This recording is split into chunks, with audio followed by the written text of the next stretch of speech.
petite minorité trouvait que mettre une antenne sur une croix, c'était un sacrilège.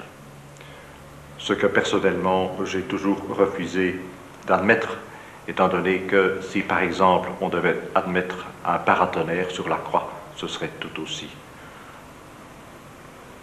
défavorable aux yeux que cette antenne.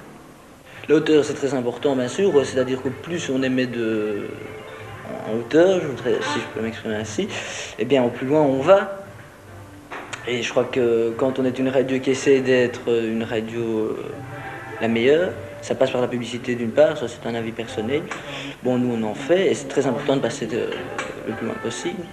Dans l'autorisation initiale, il était dit qu'il était défendu de faire de la publicité.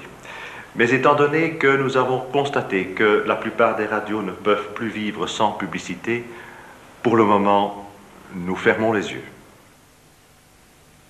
En tant que petit média, si vous adressez à des professionnels, en l'occurrence des régies publicitaires, vous avez souvent le type de réponse « oui, on va s'occuper de vous, d'accord ». Vous attendez. En général, ces gens demandent une exclusivité.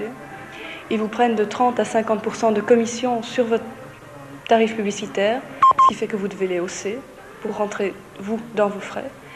Et vous attendez très souvent sans rien voir venir, malheureusement.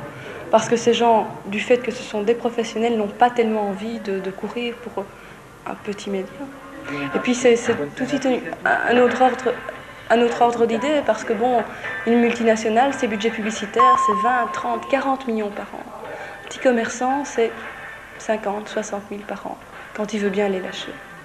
Mais le problème des multinationales actuellement, c'est qu'elles ne veulent pas investir de l'argent dans les radios tant que les radios ne sont pas légalisées.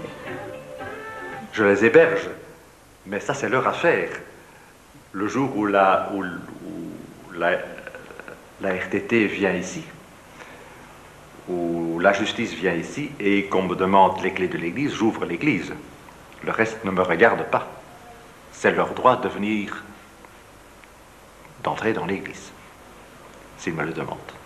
Vous pensez que ça peut arriver? Mais c'est déjà arrivé.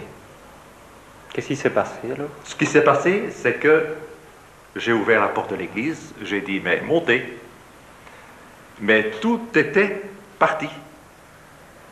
Parce que ils s'en sont rendus compte, leur émetteur était beaucoup trop puissant. Un jour, j'avais pris Radio Arc-en-Ciel, et au lieu d'avoir à la même longueur d'onde Radio Arc-en-Ciel, j'avais Zaventem qui annonçait « Attention, attention, ici Zaventem, un avion atterri ».